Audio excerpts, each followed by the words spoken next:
जय सरना जय धर्मे जय आदिवासी।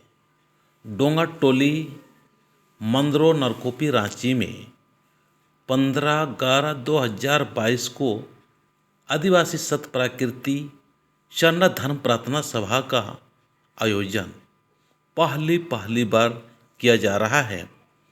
इस डोंगा गांव में शरण स्थल में जाते नहीं थे, लेकिन लगातार प्रचार प्रसार के माध्यम से प्रेरित होके कल 15/11/2022 को शरणा में झंडा स्थापित किया जाएगा और सुंदर तरीक़ा से प्रार्थना सभा का आयोजन किया गया है। आसपास के लोगों को हम यही चाहेंगे कि आप लोग प्रेरणा देने के लिए, सहयोग देने के लिए, मदद करने के लिए ज़रूर से ज़रूर आएँ।